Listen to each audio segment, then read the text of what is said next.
Hello students, myself Kajal Shukla and welcome to the my channel Literature Dive।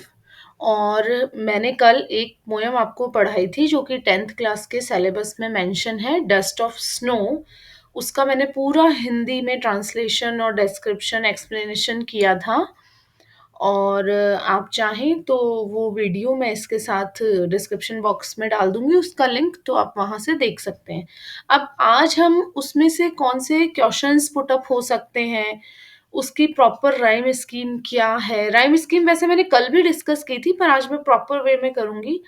और कौन-कौन से questions उसमें से एक्सपेक्टेड हैं। ये पोएम इसलिए भी इम्पोर्टेंट हो जाती है कि पिछले साल इसमें से न तो एक्सप्लेनेशन स्टैन्जा वाला क्वेश्चन आया था और जो दूसरे क्वेश्चन है वो मुझे एक बार देखना पड़ेगा, बट स्टैन्जा वाला क्वेश्चन तो इसमें से नहीं आया था।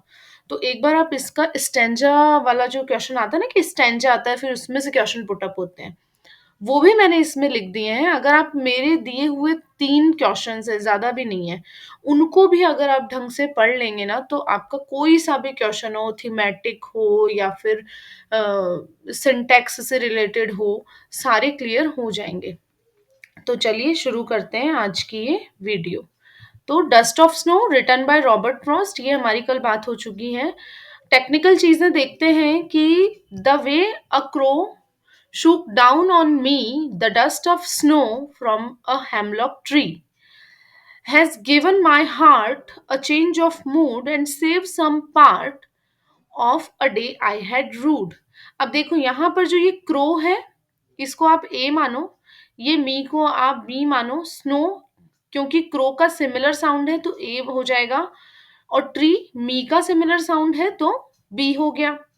हार्ट पार्ट का सिमिलर साउंड है तो हम इसको सी बना देंगे। मूड और रूड ये दोनों सिमिलर साउंड हैं तो इसको हम डी बना देंगे। तो अगर क्वेश्चन पुट अप होता है व्हाट इज, देखिए अब पहले क्वेश्चन को आप देखिए कि what is the rhyme scheme of the poem and what are the rhyming words. तो the rhyme scheme is A B C D and the rhyming words are crow, snow, me, tree, heart. कई बच्चे इसको hurt बोलते हैं but इसका actual pronunciation heart होता है। Mood and rude. तो ये आप इसको याद कीजिए, लिख लीजिए, स्क्रीनशॉट ले लीजिए या खुद के नोट्स बना लीजिए। ये मुझे लगता है कि आपको बहुत हेल्प करेगा। अब सेकंड क्वेश्चन आप देखिए, ये किताब का ही क्वेश्चन है, बुक में ही आपके मेंशन है और बड़ा अच्छा-सा क्वेश्चन है कि what is dust of snow? What does the poet say has changed his mood? How has the poet's mood change? कि डस्ट ऑफ स्नो क्या है? What does the poet say has changed his mood? उसके mood को किसने change कर दिया है? How has the poet's mood change? और पोएट का मूड कैसे चेंज हुआ? तो अब आप इधर देखिए, the dust of snow here stands for tiny and soft snow particles. Dust of snow यहाँ पर किसको रिप्रेजेंट कर रहा है? टाइनी, छोटे-छोटे सॉफ्ट स्नो के पार्टिकल जो होते हैं उसको। अब just a simple sprinkling of the snow dislodged by the crow in tree above the speaker brings a change of mood for him। कि डस्ट अ सिंगल स्प्रिंकलिंग, थोड़ा सा जो सिंपल सा स्प्रिंकलिंग हुआ था किसका? स्नो का। डिसलॉज्ड बाय द क्रो, और वो किसने किया था? क्रो ने किया था। डिसलॉज्ड का मतलब है अपनी जगह से हटा देना। पहले वो डाली पर थी स्नो, फिर नीचे आ गई। और क्रो कहाँ बैठा था? In tree above the speaker, और किसके ऊपर गिरा दिया? स्पीकर के ऊपर। Brings a change of mood for him. इसी चीज ने, इसी वाक्य ने, इसी एक्शन ने चेंज कर दिया किसके मूड को? हमारे स्पीकर के मूड को। अब क्या हुआ? उसके क्या चेंज हुआ उसके मूड में? This small action pulls the speaker out of his sorrow. इस छोटे से एक्शन ने पुल्स यानी खींच लिया, किसको खींच लिया? The speaker out of his sorrow and he looks at the beauty around him. वो अपने दुःख से ऊपर उठ गया और अपने आस-पास की ब्यूटी को वो देखने लगा, महसूस करने लगा, यानी कि उसका मूड अच्छा हो गया। अब आप थर्ड क्वेश्चन देखो। 1 मिनट। हुँ, हुँ। हाँ, sorry. What crow and hemlock tree signifies here.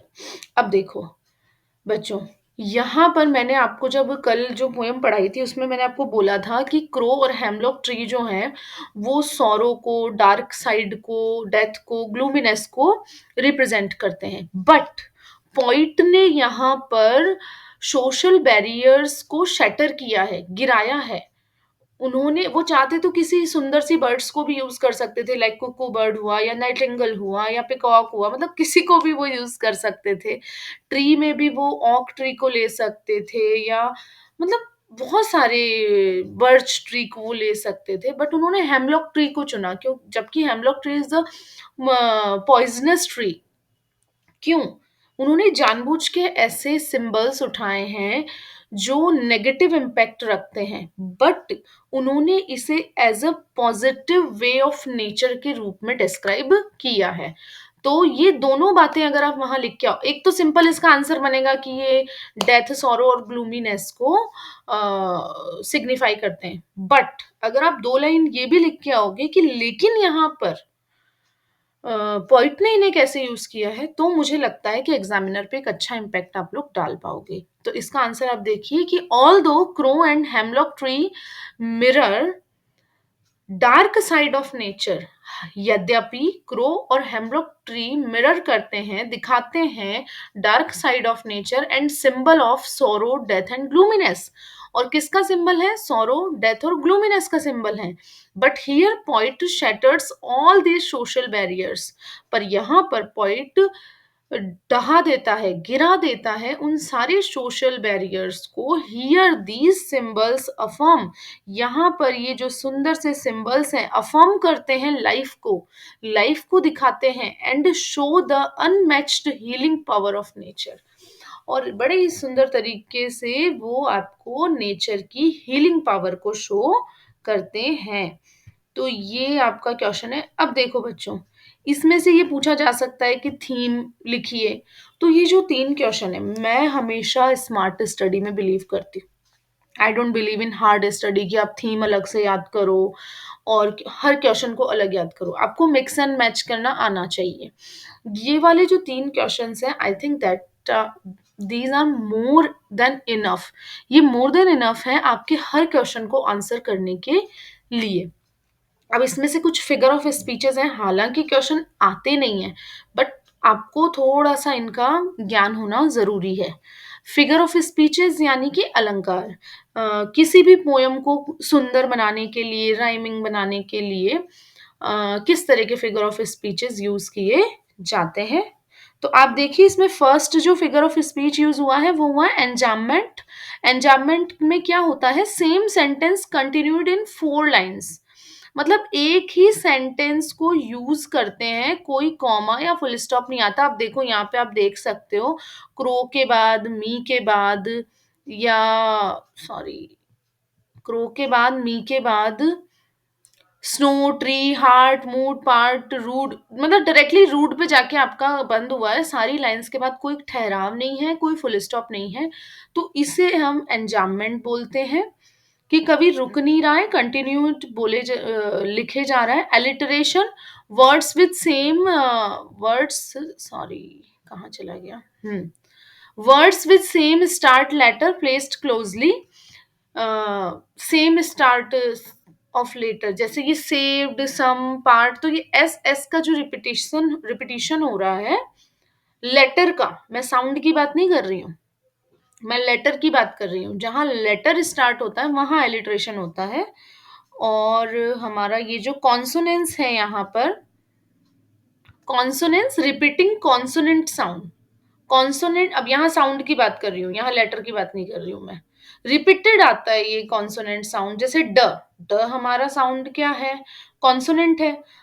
A day I had rued, तो ड यहाँ भी आ रहा है, हेड में भी आ रहा है, रूड में भी आ रहा है, तो यहाँ पर कॉन्सोनेंस है।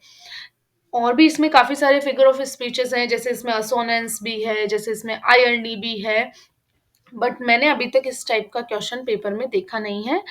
ये सिर्फ़ मैंने आपकी नॉलेज को एनहांस करने के लिए कि जो चीज़ आप पढ़ रहे हैं, उसकी थोड़ी-सी नॉलेज आपको टेक्निकली होनी चाहिए, इसलिए यहाँ पर लिखा है। और अगर आपको मेरी ये वीडियो पसंद आई हो, तो मेरी इस वीडियो पे कमेंट करें, शेयर करें और मेरे चैनल को सब्सक्राइब करें और मुझे बहुत खुशी होगी अगर मैं थोड़ा-सा भी आप लोगों की हेल्प कर पाई इस एग्ज़ामिनेशन में। तो thank you so much, have a nice day ahead.